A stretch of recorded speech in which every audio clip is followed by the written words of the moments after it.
സങ്കീർത്തനം 132:13 വായിക്കാം.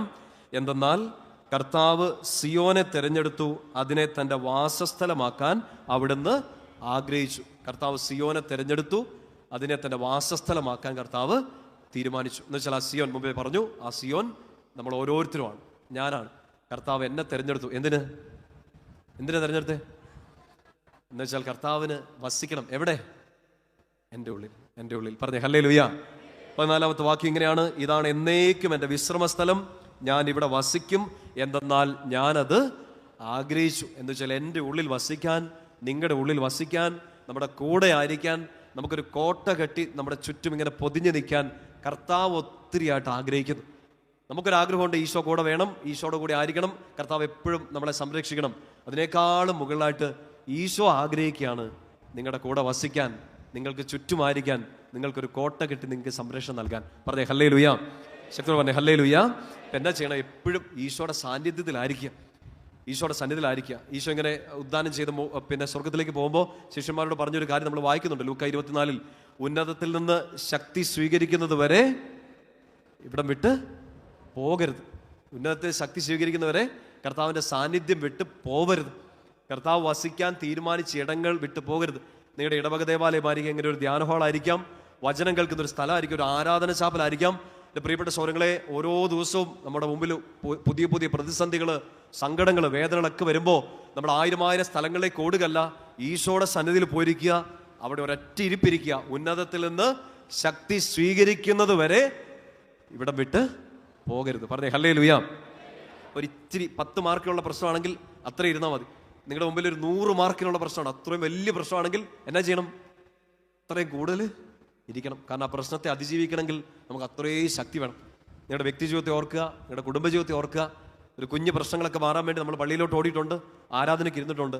ഇന്നിപ്പോൾ ഈ വചനം കേൾക്കുന്ന ഈ സമയത്ത് വലിയ പ്രതിസന്ധിയെ നിങ്ങൾ അഭിമുഖീകരിച്ചുകൊണ്ടിരിക്കുകയാണെങ്കിൽ നിങ്ങളുടെ മുമ്പിലുള്ള ഏറ്റവും നല്ല സൊല്യൂഷൻ കർത്താവിൻ്റെ സന്നിധിയിൽ ഇരിക്കുക. ഉന്നതത്തിൽ നിന്ന് ശക്തി കിട്ടുന്നത് വരെ അവിടം വിട്ട് പോകരുത്. പറഞ്ഞേ ഹല്ലേലൂയ. സന്തോഷം പറഞ്ഞേ ഹല്ലേലൂയ. നിങ്ങളിങ്ങനെ ഇരിക്കാറുണ്ടോ? ആരാധനയ്ക്കൊക്കെ ഇരിക്കുമോ? തലയൊന്നും ആട്ടുന്നില്ല. ആരാധനയ്ക്ക് ഇരിക്കുമോ? ഇല്ല. ഞാൻ എൻ്റെ ഒരു കുഞ്ഞു ജീവിതം കൊണ്ട് എനിക്ക് മനസ്സിലായ നമ്മുടെ പ്രശ്നങ്ങൾ മാറാൻ കർത്താവ് നമ്മുടെ മുമ്പിൽ തുറന്നു വെച്ചിരിക്കുന്ന ഏറ്റവും നല്ല സൊല്യൂഷനായിട്ട് എനിക്ക് പേഴ്സണലി തോന്നിയിട്ടുള്ള കാര്യമാണ് ആരാധനയ്ക്ക് ഇരുന്നോളുക. നിങ്ങളുടെ മുമ്പിലുള്ള സകലതും അടഞ്ഞു കിടക്കുന്ന സകല വാതിലും കർത്താവ് ചവിട്ടി തുറന്നു തരും. കർത്താവിൻ്റെ സന്നിധിയിലിരിക്കുക, വിട്ടു പോകരുത്. ഈ പ്രശ്നം മാറിയിട്ടേ കർത്താവെ ഞാൻ ഇവിടുന്ന് പോകത്തുള്ളൂ എന്ന് പറയണം. 121 സങ്കീർത്തനത്തിൽ നമ്മളിങ്ങനെ വായിക്കുന്നില്ലേ: എൻ്റെ കർത്താവിന് എന്നോട് കരുണ തോന്നുവോളം എൻ്റെ കണ്ണുകൾ അവനെ തന്നെ നോക്കിയിരിക്കുന്നു. എന്ന് വെച്ചാൽ എനിക്ക് ഉത്തരം കിട്ടുന്നത് വരെ, എനിക്ക് ആ ശക്തി കിട്ടുന്നത് വരെ, ഉന്നതത്തിൽ നീ ശക്തി സ്വീകരിക്കുന്നത് വരെ കർത്താവിൻ്റെ സാന്നിധ്യം വിട്ട് ഞാൻ പോവില്ല. 2 കരങ്ങൾ ഉയർത്തി ശക്തിയോട് പറഞ്ഞേ ഹല്ലേലൂയ. ശക്തിയോട് പറഞ്ഞേ ഹല്ലേലൂയ. ഈ വചനം കേട്ട് നിങ്ങളിന്ന് വൈകുന്നേരമൊക്കെ നിങ്ങളുടെ ഭവനത്തിലേക്ക് തിരിച്ചു പോകുമ്പോൾ എടുക്കേണ്ട വലിയൊരു തീരുമാനമായിരിക്കണം. എന്ത് പ്രശ്നം വന്നാലും ഞാൻ എങ്ങോട്ട് ഓടും? അച്ഛൻ്റെ അടുത്തേക്ക് ഓടും. ആണോ? അത് വേറെ പ്രശ്നമായിട്ട് മാറും. ആ സ്ഥലത്തേക്ക് ഓടും, ഈ സ്ഥലത്തേക്ക് ഓടും. ഈശോയുടെ സന്നിധിയിലേക്ക് ഓടുക, കർത്താവിൻ്റെ സന്നിധിയിലിരിക്കുക. ശക്തി കിട്ടുന്നത് വരെ അവിടം വിട്ട് പോകരുത്. 105-ാമത്തെ സങ്കീർത്തനം ഒന്നെടുത്ത് കർത്താവിൻ്റെ അടുത്തിരിക്കുന്നതിനെ കുറിച്ച്, അവിടം വിട്ട് പോകരുതെന്നൊക്കെ പറയുന്നതിനെ കുറിച്ച് മറ്റൊരു സങ്കീർത്തന ഭാഗമാണ്. 105-ാം സങ്കീർത്തനം, അതിൻ്റെ 4-ാമത്തെ വാക്യം. സങ്കീർത്തനം 105:4 വായിക്കാം. കർത്താവിനെയും നിങ്ങൾ ബൈബിളൊന്നും കൊണ്ടുവരാറില്ലല്ലേ? ഇല്ല. ഉറക്കെ വായിച്ചേ. കർത്താവിനെയും അവിടുത്തെ ബലത്തെയും അന്വേഷിക്കുവിൻ, നിരന്തരം അവിടുത്തെ സാന്നിധ്യം തേടുവിൻ. എന്ന് വെച്ചാൽ 5 മിനിറ്റ് 10 മിനിറ്റ് ഈശോയെ പൊട്ടെ എന്ന് പറഞ്ഞിട്ട് ഓടുകയല്ല. എത്രമാത്രം ശക്തി ആവശ്യമാണോ അത്രമാത്രം കർത്താവിൻ്റെ സന്നിധിയിലിരിക്കുക, നിരന്തരം അവിടുത്തെ സാന്നിധ്യം തേടുക. ഞാനിതിപ്പോൾ പറഞ്ഞു തരുമ്പോൾ നിങ്ങൾക്കിതൊരു പുതിയ കാര്യമല്ലെന്ന് എനിക്കറിയാം. നിങ്ങൾ അങ്ങനെ ആരാധനയ്ക്ക് ഇരിക്കുന്നവരാണ്, പ്രാർത്ഥിക്കുന്നവരാണ്, ഈശോയുടെ സാന്നിധ്യം തേടുന്നവരാണ്. നിരന്തരം അവിടുത്തെ സാന്നിധ്യം തേടുക, ആരാധനയ്ക്കിരിക്കുക. എന്ത് പ്രശ്നം വന്നാലും, എന്ത് പ്രതിസന്ധിയെ നമ്മൾ അഭിമുഖീകരിക്കേണ്ടി വന്നാലും ഓടുക. പറഞ്ഞേ ഹല്ലേലൂയ. നമുക്ക് നിങ്ങളെ കുഞ്ഞുങ്ങൾക്ക് വേണ്ടിയൊക്കെ പ്രാർത്ഥിക്കുന്നുണ്ട്. ഇപ്പോൾ കുഞ്ഞുങ്ങൾ പരീക്ഷ എഴുതുമ്പോഴൊക്കെ മാതാപിതാക്കൾക്ക് പറ്റുമെങ്കിൽ, സാധിക്കുമെങ്കിൽ നിങ്ങൾ വീട്ടിലിരുന്ന് അവർ പരീക്ഷ നന്നായിട്ട് എഴുതുന്നുണ്ടോ എന്ന് ആകുലപ്പെടുന്നതിന് പകരം ആരാധന ചാപ്പലിൽ പോയിരുന്നിട്ട് അവർക്ക് വേണ്ടി മുട്ടുകുത്തി നിൽക്കുക. ടെൻഷൻ ആയിരിക്കുമല്ലോ, ചിലപ്പോൾ പിള്ളേർ പാസ്സാവോ, ഇല്ലെങ്കിൽ ഒരു കോപ്പി അടിക്കാൻ വേണ്ടി എടുത്തു വെച്ച കടലാസ് കാണാണ്ട് പോകുമോ എന്നൊക്കെയുള്ള ടെൻഷൻ കാണുമല്ലോ. അതിനെക്കുറിച്ച് ഒന്നും ടെൻഷൻ അടിക്കാണ്ട് ഈശോയുടെ മുമ്പിലേക്ക് എന്ത് കാര്യമാട്ടെ, ഇപ്പോൾ പരീക്ഷ കാലഘട്ടമൊക്കെ ആയതുകൊണ്ടാണ് പറയണേ, കുഞ്ഞുങ്ങൾക്ക് വേണ്ടി നിങ്ങൾ പ്രാർത്ഥിക്കണോ, വീട്ടിലിരുന്ന് ആകുലപ്പെടുക, അയ്യോ കൊച്ചു പഠിച്ചൊക്കെ ഓർമ്മ വരുമായിരിക്കുമോ, പഠിച്ചതൊക്കെ ചോദ്യം തന്നെ ആയിരിക്കുമോ വരുന്നത്, ഉത്തരവൊക്കെ എഴുതാൻ പറ്റുമോ, ക്വസ്റ്റ്യൻ പേപ്പർ മാറിപ്പോവോ, ഒന്നിനെക്കുറിച്ച് ആകുലപ്പെടാതെ നിങ്ങൾ ആരാധനയ്ക്ക് പോയിരിക്കുക, നിരന്തരം അവിടുത്തെ സാന്നിധ്യം തേടുക. പറഞ്ഞേ ഹല്ലേലൂയ, ശക്തി പറഞ്ഞേ ഹല്ലേലൂയ. നിങ്ങളങ്ങനെ ചെയ്യുന്നുണ്ടോ? പരീക്ഷയുടെ സമയത്ത് മാത്രമല്ല, ഒരു പരീക്ഷണത്തിന്റെ സമയത്തും ഇത് തന്നെ ചെയ്യുക. കാരണം നമ്മുടെ മുമ്പിൽ നമ്മളെ സഹായിക്കാൻ വേണ്ടി ഒരൊറ്റ ആൾ പോലും കാണത്തില്ല. ചിലപ്പം നമുക്കൊരു ഉത്തരം പറഞ്ഞു തരാൻ, നമ്മളെ ഒന്ന് ആശ്വസിപ്പിക്കാൻ ഒരാൾ പോലും കാണില്ല. പക്ഷേ നമുക്ക് ഉത്തരം നൽകുന്ന, നമുക്ക് ഈ ജീവിതം തന്ന ഈശോയുടെ സാന്നിധ്യം നമ്മുടെ ദേവാലയങ്ങളുണ്ട്. അവിടെ പോയി ആരാധിക്കുക, നിരന്തരം അവിടുത്തെ ആരാധിക്കുക, അവിടുത്തെ മുഖം തേടുക, അവിടുത്തെ ബലം, അവിടുത്തെ ശക്തിയെ തേടുക. അങ്ങനെ പോയി ഇരിക്കുന്നവർക്ക് കിട്ടുന്ന ഒരുപാട് അനുഗ്രഹങ്ങളുണ്ട്. വിശുദ്ധ ഗ്രന്ഥത്തിൽ കർത്താവിൻ്റെ അടുത്തിരുന്നാൽ, കർത്താവിൻ്റെ മുഖം തേടിയാൽ, കർത്താവിൻ്റെ സാന്നിധ്യം തേടിയാൽ ലഭിക്കുന്ന ഒരുപാട് അനുഗ്രഹങ്ങൾ നമ്മൾ പഴയ നിയമത്തിൽ ഇങ്ങനെ വായിക്കുന്നുണ്ട്. രാജാക്കന്മാരുടെ 1-ാമത്തെ പുസ്തകം 17-ാമത്തെ അധ്യായത്തിൽ ഈ ഏലിയാ പ്രവാചകൻ രാജാവിനെ വെല്ലുവിളിച്ചുകൊണ്ട്, അല്ലെങ്കിൽ ആ ദേശത്തെ മുഴുവൻ വെല്ലുവിളിച്ചുകൊണ്ട് പറയുന്നുണ്ട്, ഞാൻ ആരുടെ മുമ്പിൽ നിൽക്കുന്നോ, ആരുടെ നാമത്തിൽ ശുശ്രൂഷ ചെയ്യുന്നോ, ആരുടെ മുഖം തേടുന്നോ, ആ ദൈവത്തിന്റെ നാമത്തിൽ ഞാൻ പറയുകയാണ്, ഞാൻ പറഞ്ഞല്ലാതെ മഞ്ഞോ മഴയോ പെയ്യില്ല. ഞാൻ ആരുടെ മുമ്പിൽ നിൽക്കുന്നു, ആരുടെ മുമ്പിൽ നിൽക്കുന്ന വെച്ചാൽ എന്താ, കർത്താവിന്റെ മുഖം തേടിക്കൊണ്ടിരിക്കുന്ന പ്രവാചകനാണ്, കർത്താവിന്റെ സന്നിധിയിൽ നിൽക്കുന്ന ഒരാളാണ്. അയാള് അവിടെ നിൽക്കുന്നത് കൊണ്ട് അയാൾ പറയുന്നത് അതേപടി സംഭവിക്കും. ആരെങ്കിലും ശപിക്കാനല്ല. എൻ്റെ പ്രിയപ്പെട്ട സഹോദരങ്ങളെ, നമ്മുടെ ജീവിതത്തിൽ ചില കാര്യങ്ങളൊക്കെ, നമ്മൾ ചില വചനങ്ങളൊക്കെ പറയുന്നു, ഉത്തരം കിട്ടുന്നില്ല. നമ്മൾ വചനം പറഞ്ഞ് പ്രാർത്ഥിക്കുന്നു, ബന്ധനങ്ങൾ അഴിയുന്നില്ല. നമ്മൾ വചനം പറഞ്ഞ് പിശാചിനെ ഓടിക്കാൻ ശ്രമിക്കുന്നു, ഓടുന്നില്ല. പിശാച് നമ്മൾ നോക്കി കളിയാക്കിക്കൊണ്ടിരിക്കുന്നു. ഉറപ്പുവരുത്തേണ്ട ഒരു കാര്യം ഇതാണ്, നിങ്ങൾക്ക് 1000 വചനങ്ങൾ കാണപ്പാട് അറിയാമെങ്കിലും ആ വചനങ്ങളെല്ലാം ശക്തി കിട്ടുക ഈ വചനത്തിന്റെ ഉറവിടമായ ഈശോയുടെ സന്നിധിയിൽ ആ മുഖം തേടി നിങ്ങൾ ഇരിക്കുകയാണെങ്കിൽ, നിങ്ങൾ അവിടെ ഇരുന്നതിന്റെ പേരിൽ നിങ്ങൾ പറയുന്ന വചനങ്ങൾ 100 മേനി ഫലം ചൂടും. പറഞ്ഞേ ഹല്ലേലൂയ. സന്തോഷത്തോടെ പറഞ്ഞേ ഹല്ലേലൂയ. 2 കരങ്ങൾ ഉയർത്തി ഒരിക്കൽ കൂടി ശക്തിയോടെ പറഞ്ഞേ ഹല്ലേലൂയ. നിങ്ങളിത് വിശ്വസിക്കുന്നുണ്ടോ? നിങ്ങൾ വിശ്വസിക്കുന്നുണ്ടോ എന്ന് വെച്ചാൽ, ഞാനിത് ഒരു അച്ഛൻ ഇവിടെ നിൽക്കുകയാണ്, നിങ്ങൾ ദൈവജനം ഇവിടെ നിൽക്കുകയാണ്. നമ്മൾ പറഞ്ഞാൽ കർത്താവിൻ്റെ ശബ്ദമായിട്ട് കർത്താവ് അത് പ്രവർത്തിക്കും. അവൻ്റെ മുമ്പിൽ നിൽക്കുന്നവൻ പറഞ്ഞാൽ കർത്താവ് അത് പ്രവർത്തിക്കും. ശക്തിയോടെ പറഞ്ഞേ ഹല്ലേലൂയ. നമ്മൾ ഈ പഴയ നിയമത്തിൽ ഇങ്ങനെ ഈ ഒരുപാട് അനുഗ്രഹങ്ങൾ, ഇപ്പം പറഞ്ഞ പോലെ ഈ ഏലിയാ പ്രവാചകൻ കർത്താവിൻ്റെ മുമ്പിൽ നിന്നു, അയാൾ പറഞ്ഞു, ഈ ഞാൻ പറഞ്ഞതേ സംഭവിക്കുള്ളൂ എന്ന് അയാൾ വിശ്വസിച്ചു. അയാൾ വിശ്വസിച്ചതും അയാൾ പറഞ്ഞതും അതുപോലെ സംഭവിച്ചു. ഒരുപാട് അനുഗ്രഹങ്ങളുണ്ട് വിശുദ്ധ ഗ്രന്ഥത്തിൽ. പ്രത്യേകിച്ച് നമ്മൾ പഴയ നിയമത്തിൽ ഇങ്ങനെ കാണുന്നുണ്ട്. ദിനവൃത്താന്ത പുസ്തകം എടുക്കാമോ? നമ്മൾ അധികം ഒന്നും തൊടാത്ത പുസ്തകങ്ങളൊന്നാണ്. രാജാക്കന്മാരുടെയൊക്കെ പുസ്തകം കഴിയുമ്പോൾ ദിനവൃത്താന്ത പുസ്തകം അതിൻ്റെ 2 ദിനവൃത്താന്തം അതിൻ്റെ 14-ാമത്തെ അധ്യായം എടുക്കാമോ? 2 Chronicles chapter 14. കർത്താവിൻ്റെ മുമ്പിൽ നിന്നാൽ, കർത്താവിൻ്റെ മുഖം തേടിയാൽ നമുക്ക് ലഭിക്കുന്ന അനുഗ്രഹങ്ങൾ, ആരാധനയ്ക്കൊക്കെ ഇരിക്കുമ്പോൾ നമുക്ക് ലഭിക്കുന്ന അനുഗ്രഹങ്ങളെ കുറിച്ചാണ് വചനം നമ്മൾ വ്യാഖ്യാനിക്കുമ്പോൾ നമുക്ക് പരിശുദ്ധാത്മ ബോധ്യം തരിക. 2 ദിനവൃത്താന്തം 14-ാമത്തെ അധ്യായം അതിൻ്റെ 7 മുതലുള്ള വാക്യങ്ങളാണ്. അവിടെ ഇങ്ങനെ ആസ ഇങ്ങനെ പറയുന്ന ഒരു കാര്യമാണ്, ശ്രദ്ധിച്ച് കേൾക്കണം. അവൻ യൂദാ നിവാസികളോട് പറഞ്ഞു, നമുക്ക് ഒരുമിച്ച് വായിച്ചേ, നമുക്ക് ഈ പട്ടണങ്ങൾ പുതുക്കി പണിയാം, അവയെ മതിലുകളും ഗോപുരങ്ങളും വാതിലുകളും ഓടാമ്പലുകളും കൊണ്ട് സുരക്ഷിതമാക്കാം. അടുത്ത വാക്യം ഉറക്കെ വായിക്കണം. നാം നമ്മുടെ ദൈവമായ കർത്താവിനെ അന്വേഷിക്കുന്നതിനാൽ ദേശം ഇപ്പോഴും നമ്മുടെ അധീനതയിൽ തന്നെ നാം വിളിച്ചപേക്ഷിച്ചു, അതിർത്തികളിലെല്ലാം അവിടുന്ന് സമാധാനം നൽകിയിരിക്കുന്നു. അവസാനത്തെ വാക്യം ഒന്നുകൂടെ ശ്രദ്ധിച്ചേക്കുക. നാം നമ്മുടെ ദൈവമായ കർത്താവിനെ അന്വേഷിക്കുന്നതിനാൽ ദേശം ഇപ്പോഴും നമ്മുടെ അധീനതയിൽ തന്നെ നാം വിളിച്ചപേക്ഷിച്ചു, അതിർത്തികളിലെല്ലാം അവിടുന്ന് നമുക്ക് സമാധാനം തന്നിരിക്കുന്നു. പ്രിയപ്പെട്ട സഹോദരങ്ങളേ, ഇത് നമ്മുടെ ഒരു കാലത്തിന്റെ വായനയോട് ചേർത്ത് ഇതൊക്കെ ചിന്തിക്കണം. സമാധാനം നഷ്ടപ്പെട്ടു പോകുന്ന ഒരു ദേശത്ത്, സമാധാനത്തോടെ കിടന്നുറങ്ങാൻ പറ്റാത്ത നിങ്ങളുടെ ഭവനത്തിൽ, പുറത്തേക്കിറങ്ങിയാൽ സുരക്ഷിതത്വം നഷ്ടപ്പെട്ടു പോകുന്നു എന്നുള്ള ഭയങ്ങളിൽ, നിങ്ങളുടെ വസ്തുക്കളോ വസ്തുവകകളോ നിങ്ങളുടെ സ്ഥലമോ നിങ്ങളുടെ സമാധാനമോ ഒക്കെ ആരെങ്കിലുമൊക്കെ പിടിച്ചു പറിച്ച് മാന്തിക്കൊണ്ട് പോകുമോ എന്നുള്ള നിങ്ങളുടെ ഭയങ്ങളിൽ നിങ്ങളുടെ മുൻപിലുള്ള ഒരു ഉത്തരവ് ഇതാണ്. ദേശത്തിൻ്റെ മേൽ ബാധിച്ചിരിക്കുന്ന ഒരു തിന്മയുടെ അരൂപിയാവട്ടെ, മനുഷ്യരുടെ മനസ്സിനെ ഇരുട്ടിലേക്ക് ആക്കിയിരിക്കുന്ന തിന്മയുടെ ശക്തികളാവട്ടെ, കുഞ്ഞു മനസ്സുകളെ യുവ മനസ്സുകളെയൊക്കെ വഴിതെറ്റിച്ച് വിടുന്ന പിശാചിന്റെ ക്രൂരമായ ചില പ്രവർത്തനങ്ങളാവട്ടെ, സമാധാനം നഷ്ടപ്പെട്ടു പോയൊരു ദേശത്ത്, ഒരിടത്ത്, ഒരു ഭവനത്തിൽ, ഒരു കുടുംബം, ഒരു വ്യക്തി, ആ ദേശത്ത് കർത്താവിനെ ആരാധിക്കാൻ വേണ്ടി വിളിക്കപ്പെട്ട ജനത ചെയ്യേണ്ട കാര്യം ഇതാണ്. കർത്താവിൻ്റെ സാന്നിധ്യം തേടുക. നമ്മൾ അവിടുത്തെ മുഖം അന്വേഷിച്ചപ്പോഴെല്ലാം ദേശം നമുക്ക് അധീനമായിരുന്നു. നമ്മൾ വിളിച്ചപേക്ഷിച്ചു. നമ്മുടെ നാട്ടിൽ, നമ്മുടെ ദേശത്ത്, നമ്മുടെ ഭവനത്ത് സമാധാനം നിറഞ്ഞു നിന്നു. പറഞ്ഞേ ഹല്ലേലൂയ.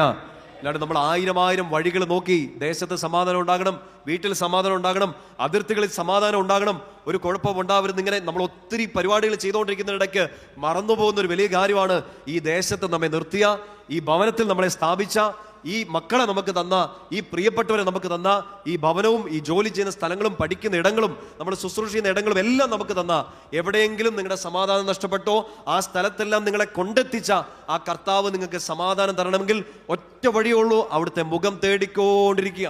മറ്റൊരു വാക്കിൽ പറഞ്ഞാൽ ആരാധനയ്ക്കിരിക്കുക. പറഞ്ഞേ ഹല്ലേലൂയ, ശക്തിയോട് പറഞ്ഞേ ഹല്ലേലൂയ. വാക്യം ഒന്നുകൂടെ ശ്രദ്ധിക്കുക. നാം നമ്മുടെ ദൈവമായ കർത്താവിനെ അന്വേഷിക്കുന്നതിനാൽ ദേശം ഇപ്പോഴും നമ്മുടെ അധീനതയിൽ തന്നെ. എന്ന് വെച്ചാൽ നമ്മൾ കർത്താവിനെ ആരാധിക്കുന്നത് നിർത്തിയാൽ, കർത്താവിൻ്റെ മുഖം തേടുന്നത് നിർത്തിയാൽ നമ്മുടെ കയ്യിൽ നിന്ന് ഇതെല്ലാം കൂടെ വിട്ടുപോകും, നമ്മുടെ കയ്യിൽ നിന്ന് പോകും. നമ്മുടെ അധീനതയിലാണെന്ന് നമ്മൾ കരുതുന്നതെല്ലാം ഒരുപക്ഷെ നമ്മളിങ്ങനെ ചിന്തിക്കായിരിക്കും, ഈ സമാധാനം ഞാൻ എൻ്റെ പ്രവൃത്തികൾ കൊണ്ടുണ്ടാകുന്ന ഒരു സമാധാനം, വീട്ടിൽ ഞാനുള്ളത് കൊണ്ട് വീട്ടിൽ നിറയുന്നൊരു സന്തോഷം, ഞാൻ ജോലി ചെയ്തതുകൊണ്ട് ഈ ഒരു ദേശത്തിനോ ഇല്ലെങ്കിൽ ഈ ഒരു സ്ഥാപനത്തിനോ കിട്ടുന്ന അഭിവൃദ്ധി എല്ലാം ചിലപ്പോൾ നഷ്ടപ്പെട്ടു പോകും. നഷ്ടപ്പെട്ടു പോയി നിൽക്കുന്ന ഒരു അവസ്ഥയിലാണ് ഇന്ന് ഈ വചനം കേട്ടുകൊണ്ടിരിക്കുന്നതെങ്കിൽ അത് തിരിച്ചു പിടിക്കാൻ, സിയോന് വീണ്ടും നന്മയുണ്ടാകാൻ, ജെറുസലേമിന്റെ കോട്ടകൾ വീണ്ടും പുതുക്കി പണിയപ്പെടാൻ വേണ്ടി ഒറ്റ വഴിയേ ഉള്ളൂ. നാം അവിടുത്തെ മുഖം തേടുന്നിടത്തോളം കാലം നമുക്ക് അഭിവൃദ്ധി ഉണ്ടാകും. നമ്മുടെ ദേശത്ത്, നമ്മുടെ അതിരുകൾക്കുള്ളിൽ സമാധാനം നിറയും. പറഞ്ഞേ ഹല്ലേലൂയ, ശക്തി പറഞ്ഞേ ഹല്ലേലൂയ. ദിനവൃത്താന്ത പുസ്തകത്തിൽ തന്നെ 26-ാമത്തെ അധ്യായം എടുക്കാമോ?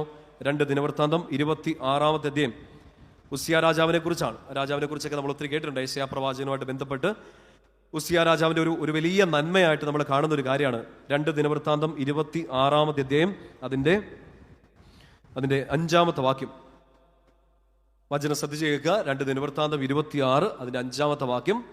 ഉസിയ രാജാവിനെ കുറിച്ച് പറയുന്ന ഒരു കാര്യം, തന്നെ ദൈവഭക്തി അഭ്യസിപ്പിച്ച സക്രിയ ജീവിച്ചിരുന്നിടത്തോളം കാലം അവൻ ദൈവത്തെ അന്വേഷിക്കുന്നതിൽ ശ്രദ്ധാലുവായിരുന്നു. നമ്മൾ ഈ പറഞ്ഞെല്ലാം ചേർത്ത് ചിന്തിക്കണം. ദൈവത്തിന്റെ മുഖം തേടുക, നിരന്തരം അവിടുത്തെ സാന്നിധ്യത്തിലായിരിക്കുക, കർത്താവിന്റെ സന്നിധിയിലിരിക്കുക, ആരാധനയ്ക്കിരിക്കുക, കർത്താവിനെ നോക്കിയിരിക്കുക. ഉസിയ രാജാവിനെ കുറിച്ച് പറയാണ്, അവൻ ദൈവത്തെ അന്വേഷിക്കുന്നതിൽ ശ്രദ്ധാലുവായിരുന്നു. പറഞ്ഞേ ഹല്ലേലൂയ. നിങ്ങൾ അന്വേഷിക്കുന്നുണ്ടോ? ഇടയ്ക്ക് കണ്ണൊക്കെ അടഞ്ഞ് വായിക്കോട്ടെ വിട്ടിട്ടൊക്കെ അന്വേഷിക്കുന്നത് തോന്നുന്നു, അങ്ങനെയാണോ? അല്ല, നല്ല ഉണർവോടെ കർത്താവിനെ നിങ്ങൾ അന്വേഷിക്കുന്നുണ്ട്. ശക്തി പറഞ്ഞേ ഹല്ലേലൂയ. അങ്ങനെ അന്വേഷിച്ച ഉസിയായിക്ക് കിട്ടിയ അനുഗ്രഹം, കർത്താവിനെ അന്വേഷിച്ച കാലം അത്രയും ദൈവം അവന് ഐശ്വര്യം നൽകി. കർത്താവിനെ അന്വേഷിച്ച കാലം അത്രയും, കർത്താവിന്റെ മുഖം തേടിയ കാലം അത്രയും കർത്താവിന് ഐശ്വര്യം കൊടുത്തു. ഇപ്പം നമുക്ക് ചില ഐശ്വര്യം നഷ്ടപ്പെട്ടു, നമുക്ക് സമാധാനവും സന്തോഷമൊക്കെ നഷ്ടപ്പെട്ടു. സന്തോഷിക്കാൻ ഒരു കാര്യവും ഇല്ല, ഒരു കാരണവും ഇല്ല എന്നൊക്കെ പറഞ്ഞ് വിഷമിച്ച് നിൽക്കുന്ന എൻ്റെ പ്രിയപ്പെട്ട സഹോദരങ്ങളെ, നിങ്ങളുടെ മുമ്പിലുള്ള ഏറ്റവും നല്ല സൊല്യൂഷൻ വിശുദ്ധ ഗ്രന്ഥം നിങ്ങൾക്ക് പറഞ്ഞു തരികയാണ്. അവിടുത്തെ മുഖം തേടുക. അവിടുത്തെ മുഖം തേടുന്നിടത്തോളം കാലം നിങ്ങൾക്ക് ഐശ്വര്യം ഉണ്ടാകും. പറഞ്ഞേ ഹല്ലേലൂയ. സങ്കീർത്തനം 90 അതിന്റെ 8-ാമത്തെ വാക്യം ഉറക്കെ വായിക്കാം. സങ്കീർത്തനം 90-ന്റെ 8 വായിച്ച്, ഞങ്ങളുടെ അകൃത്യങ്ങൾ അങ്ങയുടെ മുൻപിലുണ്ട്, ഞങ്ങളുടെ രഹസ്യ പാപങ്ങൾ അങ്ങയുടെ മുഖത്തിന്റെ പ്രകാശത്തിൽ വെളിപ്പെടുന്നു. എന്ന് വെച്ചാൽ കർത്താവിന്റെ മുഖത്തിന്റെ മുമ്പിൽ, കർത്താവിന്റെ സാന്നിധ്യത്തിൽ ഇരിക്കുമ്പോൾ എൻ്റെ പ്രിയപ്പെട്ട സഹോദരങ്ങളെ, ഒരു പാപവും ഇല്ല എന്ന് തോന്നുന്ന നമ്മുടെ ജീവിതത്തിൽ പോലും നമുക്ക് ചില തെളിച്ചം കിട്ടും. നമ്മുടെ രഹസ്യ പാപങ്ങൾ പോലും വെളിപ്പെട്ട് കിട്ടും. നിങ്ങൾ എവിടെയെങ്കിലുമൊക്കെ ധ്യാനം കൂടുമ്പോൾ, ഇവിടെ ധ്യാനം കൂടുമ്പോൾ, കുമ്പസാരത്തിന് വേണ്ടിയിട്ടൊക്കെ ഒരുങ്ങുമ്പോൾ ചെയ്യാൻ പറ്റുന്ന ഒരു വലിയ കാര്യമാണ്. അത് നിങ്ങൾക്ക് നല്ലപോലെ സമയമൊക്കെ ഉണ്ടെങ്കിൽ, നിങ്ങളുടെ ഇടവക ദേവാലയത്തിലായിരിക്കുമ്പോൾ അത്ര ഒരുങ്ങി കുമ്പസാരിക്കാൻ പറ്റുമോ, സമയം കിട്ടുമോ എന്ന് അറിഞ്ഞുകൂടാ.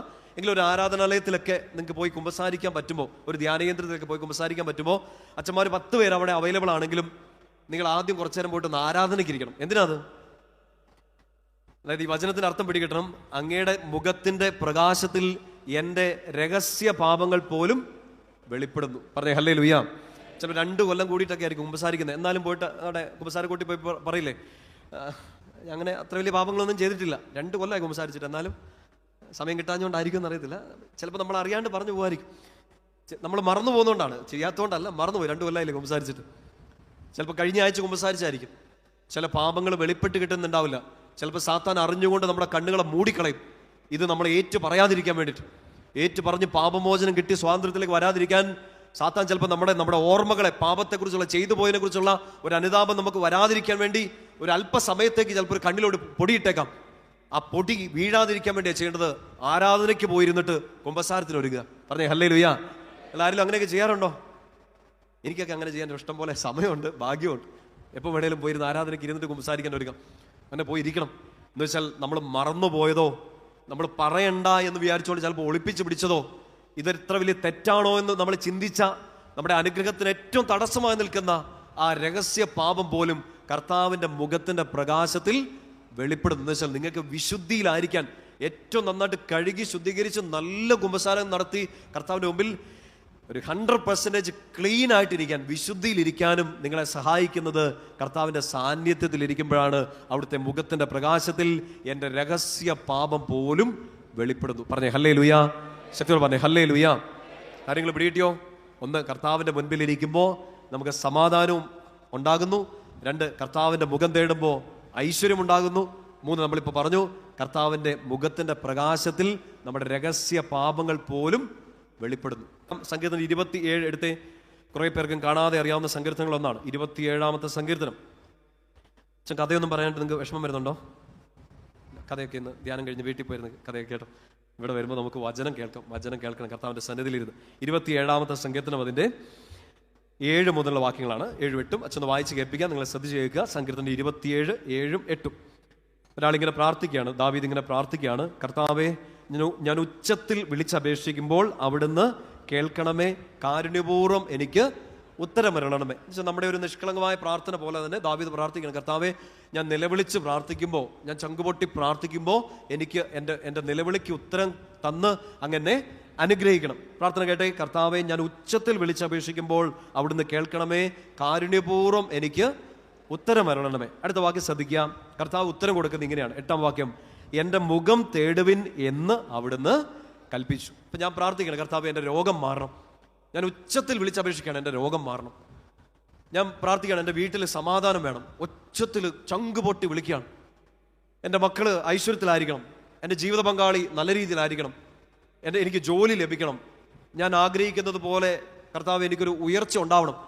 ഞാനത് വർഷങ്ങളായിട്ട് ഉച്ചത്തിൽ നിലവിളിക്കുകയാണ്. കർത്താവ് എൻ്റെ ഉത്തരം തരുന്നേ മിണ്ടാണ്ടിരിക്കണം എന്നാണ്? ആണോ? അല്ല, കർത്താവ് തരുന്ന ഉത്തരം എന്നാണ്? നീ അങ്ങനെ ചെയ്യ്, ഇങ്ങനെ ചെയ്യ്. എങ്ങനെ ചെയ്യ്?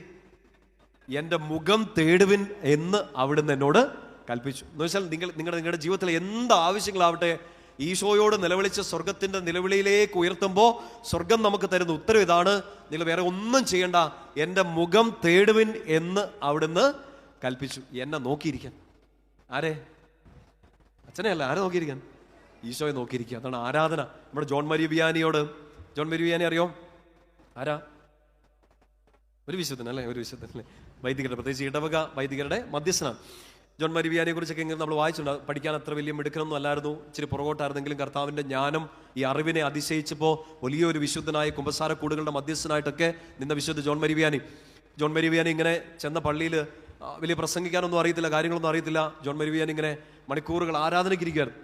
ഇപ്പം ഈ വിശുദ്ധനോട് ഇങ്ങനെ ചോദിച്ചാണ്, എന്താണ് ആരാധന, വാട്ട് ഈസ് അഡോറേഷൻ, എന്താണ് ആരാധന എന്ന് ചോദിച്ചപ്പോൾ ജോൺ മരിയ വിയാനി പറഞ്ഞ ഉത്തരം നമ്മുടെ കത്തോലിക്ക സഭയുടെ മതബോധന ഗ്രന്ഥത്തിൽ അതേപടി എഴുതി വെച്ചിരിക്കുകയാണ്.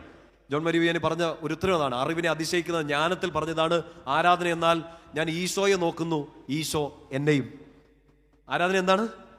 ഞാൻ ഈശോയെ നോക്കുന്നു, ഈശോ എന്നെയും. ഇപ്പം നിങ്ങളിങ്ങനെ പോയി, നിങ്ങളൊരു ആരാധന കൂടുമ്പോൾ ഇങ്ങനെ നോക്കുകയാണ്, ലീഡ് ചെയ്യുന്ന ഒരാൾ നന്നായിട്ട് പ്രാർത്ഥിക്കുന്നു, കുറച്ച് പേര് നന്നായിട്ട് പാട്ട് പാടുന്നു, കുറച്ച് പേര് ഭാഷാവരത്തിൽ സ്തുതിക്കുന്നു. ഈശോയെ എനിക്കിതൊന്നും പറ്റുന്നില്ലോ എന്നോർത്ത് ഇങ്ങനെ സങ്കടപ്പെടുന്നവരുണ്ടാവും. ചില ആളുകൾ ഇങ്ങനെ പ്രാർത്ഥിക്കണമല്ലോ, ഇങ്ങനെ നമ്മൾ ഭയങ്കര ശക്തമായിട്ട് ആളുകൾ പ്രാർത്ഥിക്കുന്ന കേൾക്കാം. ആരാധനയ്ക്കൊക്കെ ഇരുന്ന് ഈ എന്നെ കൊണ്ട് പറ്റുന്നില്ലോ എന്നൊക്കെ നമ്മൾ വിചാരിക്കും. ചിലർ ഇങ്ങനെ പിന്നെ പഴം പറിക്കണ പോലെ വചനം ഇങ്ങനെ ടപ്പേ എന്നൊക്കെ വരും. നമുക്ക് കൊതി തോന്നും, ദൈവം എനിക്കൊരു വചനം പോലും കാണാപ്പാട് അറിയത്തില്ലോ എന്ന്. എങ്ങനെ പാടണം, പ്രാർത്ഥിക്കണം അറിയത്തില്ല. ആകെ ഈ താളം മാത്രം അറിയാം, കൈയടിക്കാൻ മാത്രം അറിയാം. അത് പാട്ട് പാടുന്ന ഒരു താളത്തിൽ, കൈയടിക്കുന്ന വേറൊരു താളത്തിലേക്ക് പോകുന്ന ഈശോയെ പ്രാർത്ഥിക്കാൻ പോലും അറിയത്തില്ലെന്ന് പറയാണ്. ആരാധനയുടെ സമയത്ത് നിനക്ക് പാടാൻ അറിയത്തില്ലെങ്കിൽ, നിനക്ക് പ്രാർത്ഥിക്കാൻ അറിയത്തില്ലെങ്കിൽ, നിനക്ക് വചനം പറയാൻ അറിയത്തില്ലെങ്കിൽ, ജോൺ മരിയ വിയാനി ജ്ഞാനം നിറഞ്ഞതെന്ന് പരിശുദ്ധാത്മാവോട് ചേർന്ന് പറയാണ്, I look at him and he looks at me. ആരാധന എന്നാൽ ഞാൻ ഈശോയെ നോക്കുന്നു, ഈശോ എന്നെയും. അങ്ങനെ ഇരിക്കണം. നിങ്ങളെ ആരും നോക്കാനില്ല എന്ന് പറയുമ്പോൾ, നിങ്ങളെ കാണാൻ ആരുമില്ലെന്ന് പറയുമ്പോൾ, നിങ്ങൾക്കൊരു സ്ഥലമില്ലെന്ന് പറയുമ്പോൾ, നിങ്ങളെ നോക്കാനും നിങ്ങളെ കാണാനും നിങ്ങളെ കേൾക്കാനും നിങ്ങളെ സ്നേഹിക്കാനും ഒരു സ്ഥലമുണ്ട്. ആരാധനയിൽ ഈശോ എന്നെ കണ്ടുകൊണ്ടിരിക്കുന്നു, ഞാൻ ഈശോയെയും. പറഞ്ഞേ ഹല്ലേലൂയ. കുറച്ച് വർഷങ്ങൾക്ക് മുമ്പ്, വളരെ കുറച്ച് വർഷങ്ങൾക്ക് മുമ്പ് നമ്മുടെ പ്രിയപ്പെട്ട ഫ്രാൻസിസ് മാർപ്പാപ്പ വത്തിക്കാനിൽ ഒരു സെമിനാരിക്കാരുടെ ഒരു മീറ്റിംഗ്, സെമിനാരിക്കാരെ ഇങ്ങനെ കണ്ടുകൊണ്ടിരിക്കുകയാണ്. അപ്പോൾ അതിനകത്ത് ഡീക്കന്മാരുണ്ട്. തിരുപ്പട്ടത്തിന് തൊട്ട് മുമ്പുള്ള സമയമുള്ള ഡീക്കൻ മിനിസ്ട്രി. അങ്ങനെ കുറച്ച് ഡീക്കന്മാർ മാർപ്പാപ്പയോട് ഒത്തിരി അടുത്ത് നിൽക്കുകയാണ്. അപ്പോൾ പാപ്പ ഒരു പ്രസംഗമൊക്കെ കഴിഞ്ഞ് ഇവരോട്, ഡീക്കന്മാരോട് ചോദ്യങ്ങൾ ചോദിച്ചോളാൻ പറഞ്ഞു. അപ്പം അതിനകത്തൊരു ഡീക്കൻ പാപ്പായോട് ചോദിച്ചു, പാപ്പയുടെ പ്രെയർ ടൈമൊക്കെ എങ്ങനെയാണെന്ന് ചോദിച്ചു. നമുക്കറിയാൻ താല്പര്യം ഉണ്ടാവുമല്ലോ അല്ലേ, മാർപ്പാപ്പയൊക്കെ എങ്ങനെ പ്രാർത്ഥിക്കുന്നു അറിയാമെങ്കിൽ അങ്ങനെ പ്രാർത്ഥിക്കാമായിരുന്നൊക്കെ. അപ്പോൾ ഡീക്കന്മാർ ചോദിച്ചു, ഒരാൾ ചോദിച്ചു എങ്ങനെയാണ് പ്രാർത്ഥിക്കുന്നത്. അപ്പോൾ ഫ്രാൻസിസ് മാർപ്പാപ്പ എന്ന് പറഞ്ഞു, ഐ സിറ്റ് ഫോർ അഡോറേഷൻ, ഞാൻ ഒത്തിരി സമയം ആരാധനയ്ക്കിരിക്കും, അതാണ് എൻ്റെ ഏറ്റവും വലിയ ശക്തി എന്ന് പറഞ്ഞു. അപ്പോൾ ഈ ഡീക്കൻ ചോദിച്ചു എത്ര സമയം ഇരിക്കും. പാപ്പ പറഞ്ഞു അങ്ങനെ സമയമല്ല, ഞാൻ ഇരിക്കും. പാപ്പയോട് ചോദിച്ചു അങ്ങനെ ഇരിക്കുന്നത് നല്ലതാണോ. പാപ്പ പറഞ്ഞു അതെ. ഡീക്കൻ ചോദിച്ചു അങ്ങനെ ഇരുന്നാൽ ബോറടിക്കത്തില്ലേ. ഇല്ലേ, ബോറടിക്കില്ലേ.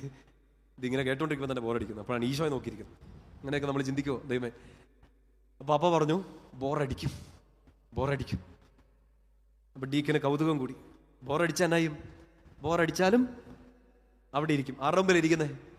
ഈശോയുടെ മുമ്പ്. ഈ ഡീക്കൻ അടുത്ത ചോദ്യം ചോദിക്കുന്നതിന് മുമ്പ് മാർപ്പാപ്പ അങ്ങോട്ട് പറഞ്ഞു, ഞാൻ അവിടെ ഇരിക്കും. എൻ്റെ ആരോഗ്യ പ്രശ്നം കൊണ്ടും എൻ്റെ പ്രായം കൊണ്ടും ഞാൻ അവിടെ ഇരിക്കുമ്പോൾ ചിലപ്പോൾ ഞാൻ ഉറങ്ങിപ്പോവും. നിങ്ങൾക്കൊരാശ്വാസം വന്നില്ലേ? മാർപ്പാപ്പ ആരാധനയ്ക്കിരുന്ന് ഉറങ്ങിയത്. എൻ്റെ ബാക്കിയും കൂടെ കേക്ക്. പാപ്പ പറഞ്ഞു ഞാൻ അവിടെ ഇരുന്ന് ഉറങ്ങിപ്പോവും, എൻ്റെ പ്രായം കാരണം, എൻ്റെ രോഗമൊക്കെ കാരണം, ബുദ്ധിമുട്ട് കാരണമൊക്കെ ഉറങ്ങിപ്പോവും. ഡീക്കന്മാരെല്ലാം ഇങ്ങനെ കൗതുകത്തോടെ നോക്കിയിരിക്കണം, എന്നാണ് മാർപ്പാപ്പ പറയാൻ പോണത്. മാർപ്പാപ്പ ആരാധനയുടെ മുമ്പിൽ ഇരുന്ന് ഉറങ്ങി. പാപ്പ അന്ന് പറഞ്ഞ് അവസാനിപ്പിച്ചത് ഇങ്ങനെയാണ്, ഈ ജോൺ മരി വിയാനിയുടെ ഈ കോട്ട് എന്ന് എടുത്തോണ്ടാണ് പറഞ്ഞത്, ഞാൻ ഈശോയെ നോക്കിയിരിക്കും, ഈശോ എന്നെ നോക്കിയിരിക്കും, ഞാൻ അറിയാതെ ഉറങ്ങിപ്പോവും, അപ്പോഴും ഈശോ എന്നെ തന്നെ നോക്കിയിരിക്കും. പറഞ്ഞേ ഹല്ലേലൂയ. ശക്തി പറഞ്ഞേ ഹല്ലേലൂയ. പ്രിയപ്പെട്ട സഹോദരങ്ങളെ, ചിലപ്പം നിങ്ങളിങ്ങനെ പോയിരുന്നിട്ട് നിങ്ങൾക്ക് ഒന്നും പ്രാർത്ഥിക്കാൻ പറ്റാത്ത അവസ്ഥ ഉണ്ടാവും കേട്ടോ. ഒന്നും പ്രാർത്ഥിക്കാൻ പറ്റാത്ത സമയം, ബൈബിളൊന്ന് തുറക്കാൻ പോലും തോന്നുകയില്ലായിരിക്കും, ജപമാല ഒന്ന് കൈ പിടിക്കാൻ തോന്നുകയില്ലാത്ത സമയങ്ങൾ വരും. നിങ്ങൾക്ക് നിങ്ങളുടെ വീട്ടിലുള്ള സകല പ്രാർത്ഥന പുസ്തകം എടുത്ത് കാട്ടിക്കളയാൻ തോന്നുന്നൊരു സമയം വരും.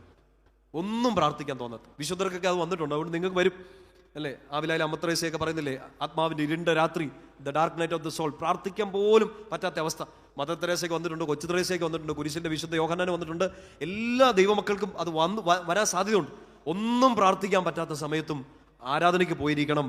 നിങ്ങൾക്കൊന്നും അങ്ങോട്ട് പറയാനുണ്ടാവില്ല, ഈശോ പറയുന്നത് നിങ്ങൾക്കൊന്നും കേൾക്കാനും ഉണ്ടാവില്ല. നിങ്ങളുടെ ഹൃദയവും ചെവിയൊക്കെ അടഞ്ഞിരിക്കുകയായിരിക്കും. പ്രാർത്ഥിക്കാൻ പറ്റാത്തൊരു മൂഡായിരിക്കില്ല, പ്രാർത്ഥിക്കാൻ പറ്റുന്ന ഒരു അവസ്ഥ ആയിരിക്കില്ല. You look at him, he will look at you. നീ അവിടുത്തെ നോക്കുക, അവിടുന്ന് നിന്നെ നോക്കിയിരിക്കും. നീ കരഞ്ഞു പോവായിരിക്കും, നീ സങ്കടപ്പെട്ടു പോവായിരിക്കും, പ്രാർത്ഥിക്കാൻ ഒരു വാക്ക് പോലും കിട്ടാതെ ഇങ്ങനെ വെറുതെ ഇരിക്കുകയായിരിക്കും. അപ്പോഴും ഈശോ നിന്നെ തന്നെ നോക്കിയിരിക്കും. പറഞ്ഞേ ഹല്ലേലൂയ. രണ്ട് കരങ്ങൾ ഉയർത്തി ശക്തിയോട് പറഞ്ഞേ ഹല്ലേലൂയ.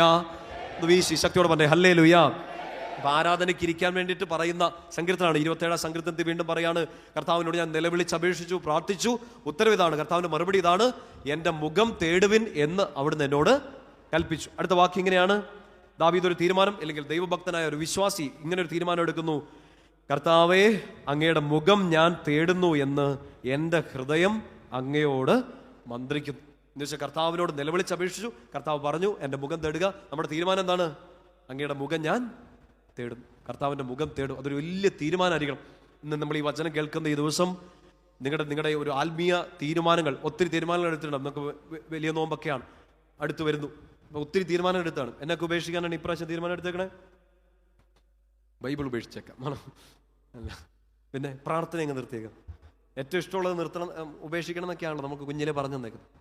ചിലർക്ക് പ്രാർത്ഥനയാണ് ഭയങ്കര ഇഷ്ടം, അതുകൊണ്ട് പ്രാർത്ഥനയില്ല. നിങ്ങൾ ഉപേക്ഷിക്കുന്നതിനേക്കാൾ അപ്പുറം ഈശോയെ സ്വീകരിക്കാൻ വേണ്ടി ഒരുങ്ങുക. ഈ നോമ്പ് കാലത്ത് തീരുമാനം എടുക്കണം. പറ്റുന്നിടത്തോളം ദിവസം മുടങ്ങാതെ ആരാധനയ്ക്ക് ഇരിക്കാൻ വേണ്ടി ശ്രദ്ധിക്കണം. നിങ്ങൾ നിങ്ങളുടെ ദേവാലയത്തിലേക്ക് ഓടിപ്പോകാൻ പറ്റാത്ത ഒരു സ്ഥിതിയോ, അത്ര അടുത്ത് ദേവാലയം ഇല്ലാത്ത ഒരു സ്ഥിതിയൊക്കെ ആണെങ്കിൽ, നിങ്ങളുടെ വീട്ടിലെ പ്രാർത്ഥനാ മുറിയിൽ അല്പസമയം കൂടുതൽ നിങ്ങൾ ഈശോയെ നോക്കിയിരിക്കുക. ഈശോ നിങ്ങളെ നോക്കിയിരിക്കുമ്പോൾ ചിലപ്പോൾ ബോറടിക്കും, ചിലപ്പോൾ നിങ്ങൾ ഉറക്കം തൂങ്ങും. അപ്പോഴും ഈശോ നിങ്ങളെ തന്നെ നോക്കിയിരിക്കും. പറഞ്ഞേ ഹല്ലേലൂയ. ശക്തിയോടെ പറഞ്ഞേ ഹല്ലേലൂയ. ഇനി ആരാധിച്ചില്ലെങ്കിൽ ഒരു കുഴപ്പമുണ്ട്. ആരാധിച്ചില്ലെങ്കിൽ, ദൈവം തിരഞ്ഞെടുത്ത ഒരു ജനത, ആരാധിക്കാൻ വിളിച്ച ഒരു ജനത ആരാധിച്ചില്ലെങ്കിൽ ഒരു പ്രശ്നമുണ്ട്. 2 ദിനവൃത്താന്തം 29 എടുക്കാമോ? നമ്മൾ മുമ്പേ എടുത്തിരുന്നു 2 ദിനവൃത്താന്തം, അതിൻ്റെ 29 അധ്യായം.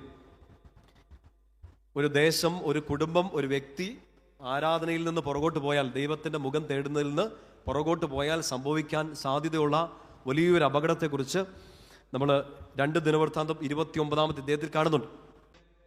ഹെസ്സക്കിയ രാജാവിനെ കുറിച്ചാണ്. 25-ാം വയസ്സിൽ രാജാവായ ഒരു മിടുക്കൻ, ആ രാജാവായ പാടെ, അദ്ദേഹം അധികാരം കിട്ടിയ പാടെ അയാൾ ചെയ്തൊരു വലിയ കാര്യം, 2 ദിനവൃത്താന്തം 29 അധ്യായം അതിന്റെ 3-ാമത്തെ വാക്യം മുതൽ ശ്രദ്ധിച്ച് കേൾക്കുക.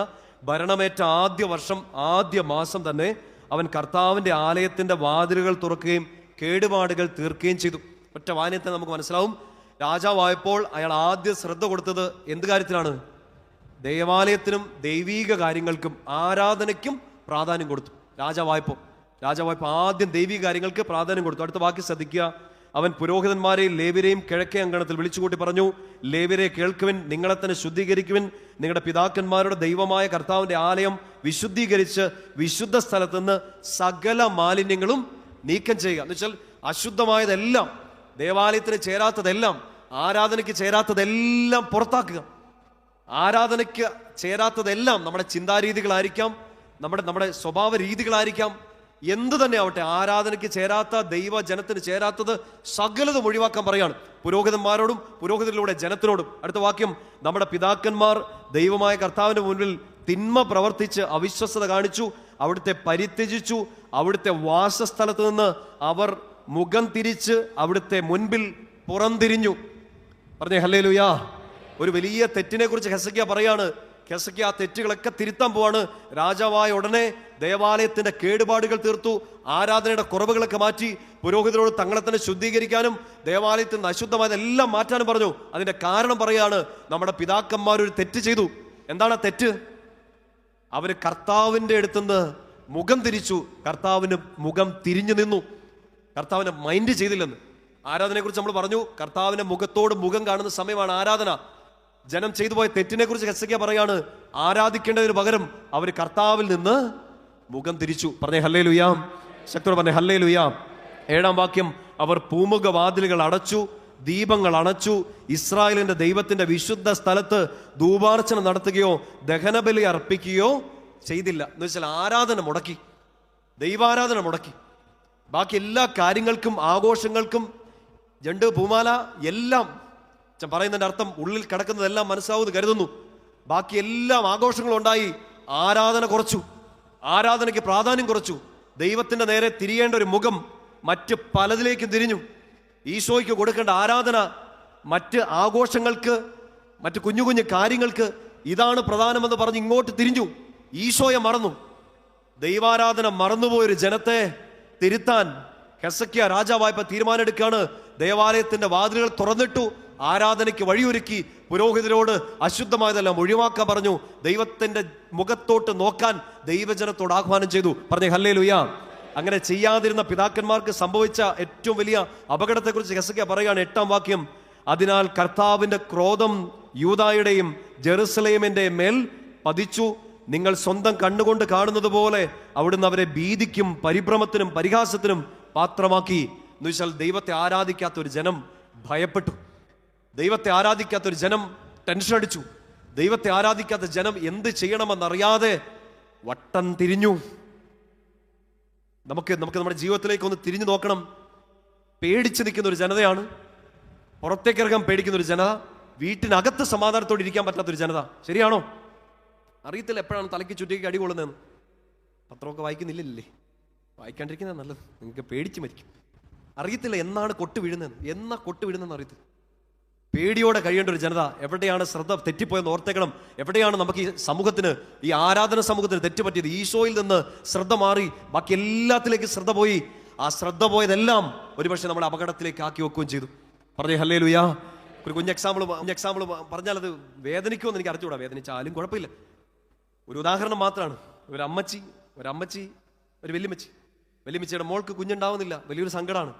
ഒരു കുഞ്ഞുണ്ടാവാൻ വേണ്ടി കേരളത്തിലെ എല്ലാ ധ്യാന കേന്ദ്രങ്ങളിലൂടെ പോകുന്നു, തീർത്ഥാടന കേന്ദ്രങ്ങളിലൂടെ പോകുന്നു, നേർച്ചകൾ നടത്തുന്നു, ഒത്തിരി കാര്യങ്ങൾ ചെയ്യുന്നു. അവസാനം ഒരു കുഞ്ഞിനെ ഈശോ സമ്മാനമായിട്ട് ഈ കൊച്ചുമോൾ മകൾക്ക് കൊടുക്കുകയാണ്. അമ്മച്ചി അങ്ങനെ വല്യമ്മച്ചിയായി. പക്ഷെ വല്യമ്മച്ചി ഇനി മുതൽ പള്ളിയിൽ പോകുന്നില്ല. ഉദാഹരണമാണ്.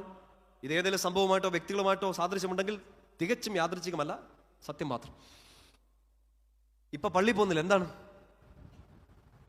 എന്നെ പള്ളി പോത്തെ? കൊച്ചിനെ നോക്കണ്ടേ? കൊച്ചിനെ നോക്കണം. കൊച്ചില്ലാത്ത അച്ഛന് ഇതൊന്നും അറിയത്തില്ല. അച്ഛൻ അങ്ങനെ കടന്ന് പറഞ്ഞാൽ മതി. പക്ഷെ ഈ കൊച്ചിനെ കിട്ടാൻ വേണ്ടി ഇത് നിങ്ങൾക്ക് നിങ്ങളുടെ ജീവിതത്തിലുണ്ടായ സകല കാര്യങ്ങളുമായിട്ട് ചേർത്ത് ചിന്തിച്ചോ. ഈ ജോലി കിട്ടാൻ വേണ്ടി നിങ്ങൾ ഓടി, ജോലി കിട്ടിക്കഴിഞ്ഞപ്പോഴത്തേനും പള്ളി പോകാൻ സമയമില്ല. മനസ്സിലായോ? ഈ അഡ്മിഷൻ കിട്ടാൻ വേണ്ടി ഓടി, അഡ്മിഷൻ കിട്ടി, ക്ലാസ് തുടങ്ങി, പിന്നെ പള്ളി പോകുന്നില്ല. ഇതെല്ലായിടത്തും സംഭവിക്കുന്നതാണ്. ആരാധിക്കാൻ നമുക്കൊരു സമയം ഉണ്ടായിരുന്നു. ചങ്ക് പൊട്ടി നിലവിളിക്കേണ്ട ഒരു സമയത്ത്, ഒന്നും ഇല്ലാതിരുന്ന ഒരു സമയത്ത് നമ്മളിങ്ങനെ കൈ നീട്ടി, കൈ ഉയർത്തി തന്നെ പിടിച്ചു.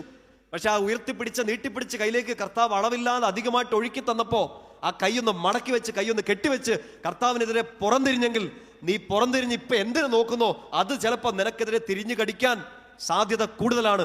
ഈശോയിൽ നിന്ന് ഫോക്കസ് മാറിയാൽ ബാക്കിയെല്ലാം നമ്മുടെ ശ്രദ്ധ കൊണ്ടുപോകും. ആ ശ്രദ്ധ കൊണ്ടുപോകുന്നതെല്ലാം നാളെ അപകടത്തിലേക്ക് ചാടിക്കും. അതുകൊണ്ട് ഈശോയുടെ മുമ്പിൽ ആവരുത്, ഈശോയുടെ മുകളിൽ ആവരുത്. ജീവിത പങ്കാളിയോ മക്കളോ സ്വത്തോ ഒന്നും, നിങ്ങളുടെ സ്വപ്നങ്ങൾ പോലും. കാരണം ഈ സ്വപ്നം തന്നതും കർത്താവാണ്, ഈ ജീവിത പങ്കാളിയെ തന്നത് കർത്താവാണ്, ഈ മക്കളെ തന്ന കർത്താവാണ്, ഈ ജോലി തന്നത് കർത്താവാണ്. അങ്ങനെയെങ്കിൽ അതിന് മുകളിൽ ആവരുത്, ഈശോയ്ക്ക് മുകളിൽ ആവരുത് ഒന്നും. അങ്ങനെ ആയിപ്പോയ സമയത്തൊക്കെ ഈശോയിലേക്ക് വീണ്ടും മുഖം തിരിക്കാൻ വേണ്ടി നമ്മൾ ആരെയൊക്കെ ശ്രദ്ധിച്ചോ അവരിലൂടെ തന്നെ കർത്താവ് നമുക്ക് 2 കൊട്ടും ചവിട്ടും തൊഴിയും മാന്തലും ഒക്കെ തന്നു. ആ ചവിട്ടലിൽ, ആ പൊള്ളലിൽ, ആ മുറിവിൽ നമ്മൾ പിന്നെയും ഈശോയുടെ തിരുമുഖത്തേക്ക് നമ്മൾ നോക്കി. ഇനിയും നോക്കാൻ നമ്മൾ താമസിച്ചാൽ നമ്മുടെ ആത്മാവ് രക്ഷപ്പെടേണ്ടതും നമ്മൾ ഈശോയിലേക്ക് തിരിച്ചു വരേണ്ടതും ഈശോയുടെ ആവശ്യമായതുകൊണ്ട് നമുക്ക് ഇനിയും തൊഴിയും ചവിട്ടും വന്നുകൊണ്ടിരിക്കും. അതുകൊണ്ട് പെട്ടെന്ന് തന്നെ ടേക്ക് എ യു ടേൺ, ഈശോയിലേക്ക് പെട്ടെന്ന് തിരിഞ്ഞോളുക. ദൈവിക കാര്യങ്ങൾക്ക് ശ്രദ്ധ കൊടുക്കുക. മുമ്പേ സന്തോഷത്തോടും ദേഷ്യത്തോടും കൂടെ ഞാൻ പറഞ്ഞ പോലെ വിശുദ്ധ ഗ്രന്ഥം കൊണ്ടു നടക്കാൻ ധൈര്യപ്പെട്ടോളുക. ആരാധനയ്ക്ക് പോവാന്ന് പറയാൻ ധൈര്യപ്പെട്ടോളുക. പള്ളി പോവാന്ന് പറയാൻ നട്ടല് നിർത്തി പറഞ്ഞോളുക. പള്ളി പോകുന്നത് കളിയാക്കുന്ന ഒരു സമൂഹത്തിൽ, ഭക്തിയുള്ളതും വിശ്വാസമുള്ളതും ഇച്ചിരി പോരായ്മയാണെന്ന് കരുതുന്ന ഒരു ലോകത്തിൽ ധൈര്യത്തോടെ നെഞ്ചത്ത് ബൈബിളും പിടിച്ച് ഒരു കൊന്തയും കൈ പിടിച്ചുകൊണ്ട് നടക്കാൻ ആംബിയറുള്ള, നട്ടലിന് പകരം വാഴപ്പിണ്ടി വെക്കാത്ത കുറച്ച് ക്രിസ്ത്യാനികൾ ഉണ്ടെങ്കിൽ നമുക്ക് ഈശോയുടെ രാജ്യം വിപുലമാക്കാൻ പറ്റും. പറഞ്ഞേ ഹല്ലേലൂയാ. ശക്തിയോടെ പറഞ്ഞേ ഹല്ലേലൂയാ. 2 കരങ്ങൾ ഉയർത്തി ശക്തിയോടെ പറഞ്ഞേ ഹല്ലേലൂയാ. അതിനുള്ള ധൈര്യം ഉണ്ടോ? എന്നാൽ അടുത്ത ആഴ്ചത്തെ ഏകദിനത്തിന് വരുമ്പോൾ ബൈബിൾ കൊണ്ടുവരണം കേട്ടോ. അത്രയെങ്കിലും കുഞ്ഞു കാര്യങ്ങൾ ചെയ്തു തുടങ്ങും. ദൈവരാജ്യത്തിന് വേണ്ടി, ഇല്ലെങ്കിൽ ശുശ്രൂഷയ്ക്ക് വേണ്ടി, കർത്താവിൻ്റെ കാര്യങ്ങൾക്ക് നിങ്ങൾ പ്രാധാന്യം കൊടുത്തു തുടങ്ങും. ഇല്ലെങ്കിൽ ഈ ഭയം, പരിഭ്രാന്തി, ഇത് മാത്രമായിരിക്കും ഫലം.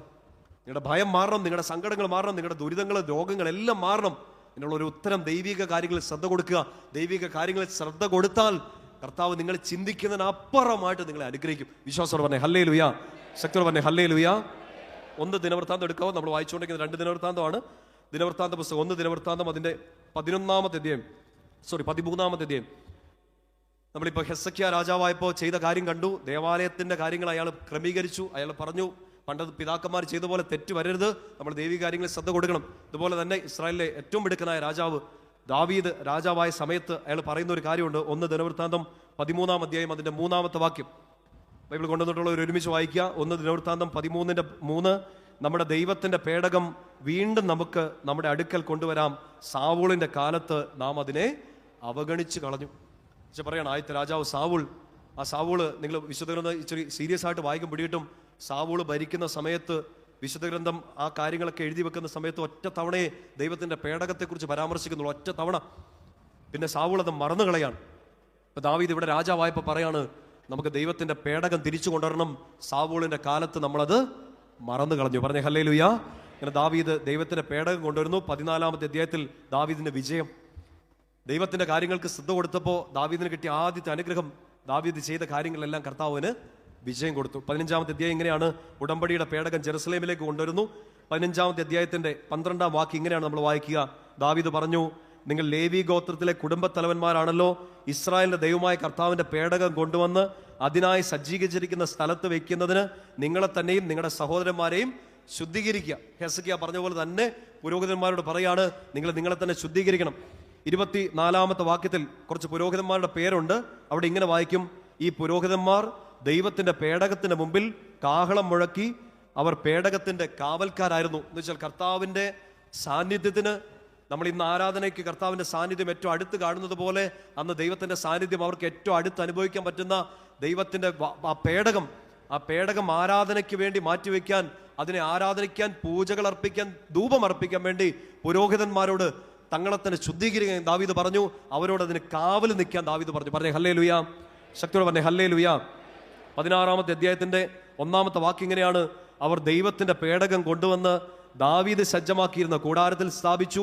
ദൈവസന്നിധിയിൽ ദഹന ബലികളും സമാധാന ബലികളും അർപ്പിച്ചു. മറ്റൊരു വാക്യം പറഞ്ഞാൽ അവർ ദൈവത്തെ ആരാധിച്ചു, ദൈവത്തെ ആരാധിച്ചു. അടുത്തൊരു വാക്യം ശ്രദ്ധിച്ചേ, 4-ാം വാക്യം. കർത്താവിൻ്റെ പേടകത്തിൻ്റെ മുമ്പിൽ ശുശ്രൂഷ ചെയ്യാനും കർത്താവിനെ വിളിച്ചപേക്ഷിക്കാനും അവിടത്തേക്ക് കൃതജ്ഞതയും സ്തോത്രവും സ്തുതിയും അർപ്പിക്കാനും ദാവീദ് ലേവ്യരിൽ ചിലരെ നിയോഗിച്ചു. എന്ന് വെച്ചാൽ ആരാധന നടക്കാൻ ദാവീദ് പറഞ്ഞു. 11-ാമത്തെ വാക്യം ഇങ്ങനെയാണ്: കർത്താവിനെ അന്വേഷിക്കുക, അവിടുത്തെ ശക്തിയിൽ ആശ്രയിക്കുക, നിരന്തരം അവിടുത്തെ സാന്നിധ്യം തേടുക. ആ പുസ്തകത്തിൻ്റെ അധ്യായത്തിൻ്റെ അവസാനത്തെ വാക്യങ്ങൾ ഇങ്ങനെയാണ്. 16-ാമത്തെ അധ്യായം 37-ാം വാക്യം: കർത്താവിൻ്റെ പേടകത്തിൻ്റെ മുൻപാകെ ദിനംതോറുമുള്ള ശുശ്രൂഷ യഥാവിധി നടത്താൻ ആസാഫിനെയും സഹോദരന്മാരെയും ദാവീദ് നിയോഗിച്ചു. 40-ാം വാക്യം ഇങ്ങനെയാണ്: ഇസ്രായേലിന് കർത്താവ് നൽകിയതും നിയമഗ്രന്ഥങ്ങളിൽ എഴുതിയിരിക്കുന്നതുമായ കൽപ്പനകൾ അനുസരിച്ച് പ്രഭാതത്തിലും പ്രദോഷത്തിലും മുടങ്ങാതെ ബലിപീഠത്തിന്മേൽ അവർ കർത്താവിന് ദഹനബലി അർപ്പിച്ചു. ഇപ്പം നമ്മുടെ ഒരു ഭാഷ പറഞ്ഞാൽ നിത്യാരാധന നടത്തി. രാവിലെയും വൈകിട്ടും എല്ലാം ദഹനബലി, കൃതജ്ഞതാബലി ദാവീദ് അവർക്ക് അർപ്പിക്കാൻ വേണ്ടി പുരോഹിതന്മാരെ നിയോഗിച്ചു. രാവിലെ ഉണ്ട്, വൈകിട്ടുണ്ട്, ഫുൾ ടൈം ആരാധന നടത്താൻ പറഞ്ഞേ ഹല്ലേലൂയ. വീട്ടിൽ ചെന്ന് സമയം കിട്ടുകയാണെങ്കിൽ, സമയമുണ്ട്, സമയമെടുത്ത് ഈ 17-ാമത്തെ അധ്യായം ഒന്ന് വായിക്കണം. 1 ദിനവൃത്താന്തം 17. ദാവീദ് ആരാധന നടത്താൻ തീരുമാനിച്ചപ്പോൾ കർത്താവിൻ്റെ പ്രവാചകൻ നാഥാൻ വന്ന് ഈ ദാവീദിനോട് പറയും, നിനക്ക് ഇഷ്ടമുള്ളതൊക്കെ ചെയ്തോളുക, കർത്താവ് നിന്റെ കൂടെയുണ്ട്. എന്നാ പറഞ്ഞേ? നിനക്ക് ഇഷ്ടമുള്ളതെല്ലാം ചെയ്തോ, കർത്താവ് നിന്റെ കൂടെയുണ്ട്. ഇത് ആരോടാ പറയുന്നതെന്നറിയോ? ഏതോ ഒരു രാജാവിനോട്, ഏതോ ഒരു വ്യക്തിയോടല്ല പറയുന്നത്. കർത്താവിനെ നിരന്തരം ആരാധിക്കാൻ തീരുമാനിച്ച ഒരാൾക്ക് കിട്ടിയ ഏറ്റവും വലിയ വാഗ്ദാനം, നിനക്ക് ഇഷ്ടമുള്ളതൊക്കെ ചെയ്തോ, കർത്താവ് നിന്റെ കൂടെയുണ്ട്. പറഞ്ഞേ ഹല്ലേലൂയ. ശക്തിയോട് പറഞ്ഞേ ഹല്ലേലൂയ. ഈ 17-ാമത്തെ അധ്യായം അവസാനിക്കും ഇങ്ങനെ കാണുക: ദാവീദ് കർത്താവിന് നന്ദി പറഞ്ഞ് പ്രാർത്ഥിക്കും, കർത്താവെ, എന്നെ ഇത്രമാത്രം അനുഗ്രഹിക്കാൻ ഞാൻ എന്ത് ചെയ്തു, എൻ്റെ കുടുംബം എന്ത് ചെയ്തു. കർത്താവ് ഉത്തരവൊന്നും കൊടുക്കുന്നില്ല, പക്ഷെ ഉത്തരം ഇതാണ്: ദാവീദ് കർത്താവിന് വേണ്ടി ചെയ്ത ഏറ്റവും വലിയ കാര്യം, അവൻ കർത്താവിനെ ആരാധിച്ചു, നിരന്തരം ആരാധന നടത്തി. അവസാനം ദാവീദ് ഇങ്ങനെ പ്രാർത്ഥിക്കുന്നുണ്ട് 17-ാമത്തെ അധ്യായത്തിന്റെ 27-ാം വാക്യം: കർത്താവെ, എന്നെ അനുഗ്രഹിക്കണം, എൻ്റെ കുടുംബത്തെ അനുഗ്രഹിക്കണം, എന്തെന്നാൽ അങ്ങ് അനുഗ്രഹിച്ചാൽ അത് എന്നേക്കും അനുഗ്രഹീതമായിരിക്കും. എൻ്റെ പ്രിയപ്പെട്ട സൗരങ്ങളെ, ഇതിനുവേണ്ടി പ്രാർത്ഥിച്ചോണം. കർത്താവ് നിങ്ങളെ അനുഗ്രഹിക്കേണ്ടത് 1 ദിവസത്തേക്കോ 10 ദിവസത്തേക്കോ 1 വർഷത്തേക്കോ അല്ല. നിങ്ങളുടെ കുടുംബത്തെ അനുഗ്രഹിക്കേണ്ടത് ഒരു വർഷത്തേക്കല്ല. നിരന്തരം കർത്താവിന് മുമ്പിൽ അനുഗ്രഹിക്കപ്പെട്ട എന്നേക്കും ഐശ്വര്യമുള്ള കുടുംബങ്ങളായിട്ട്, വ്യക്തികളായിട്ട് നമ്മൾ മാറണം. അതിനുള്ള ഏറ്റവും നല്ല വഴി വിശുദ്ധരെന്ന് പറഞ്ഞു തരികയാണ്: നിങ്ങൾ നിരന്തരം ആരാധിക്കുക, ആരാധനയുടെ മനുഷ്യരായിട്ട് മാറുക. പറഞ്ഞേ ഹല്ലേലൂയ. ശക്തിയോടെ പറഞ്ഞേ ഹല്ലേലൂയ. ഈ നോമ്പ് കാലത്ത് അങ്ങനെ ഒരു തീരുമാനം എടുക്കാമോ? പരമാവധി വിശുദ്ധ ബലി മുടങ്ങാതിരിക്കാൻ വേണ്ടി ശ്രദ്ധിക്കുക. നമ്മുടെ ഏറ്റവും വലിയ ആരാധനയാണ് വിശുദ്ധ ബലി അർപ്പണം. നിങ്ങൾക്ക് സമയം കിട്ടുമ്പോഴൊക്കെ നിങ്ങളുടെ ആരാധന ചാപ്പലിൽ ഒരു ധ്യാനകേന്ദ്രം അടുത്തുണ്ടെങ്കിൽ, ഒരു പ്രാർത്ഥനാ മുറി അടുത്തുണ്ടെങ്കിൽ, നിങ്ങളുടെ വീടിനകത്ത് ഒരു പ്രാർത്ഥനാ മുറി ഉണ്ടെങ്കിൽ, കർത്താവിനെ ധ്യാനിച്ച് കർത്താവിനെ ആരാധിച്ച് അവിടെ ഇരിക്കുക. നിങ്ങളുടെ മുമ്പിലുള്ള സകല കോട്ടകളും ചിതറും, ശത്രുവിന്റെ സകല കോട്ടകളും ചിതറും. കർത്താവിന്റെ സംരക്ഷണത്തിന്റെ കോട്ട നിങ്ങളുടെ ചുറ്റും പണിയപ്പെടും. വിശ്വാസത്തോട് പറഞ്ഞേ ഹല്ലേലൂയ. ശക്തിയോട് പറഞ്ഞേ ഹല്ലേലൂയ.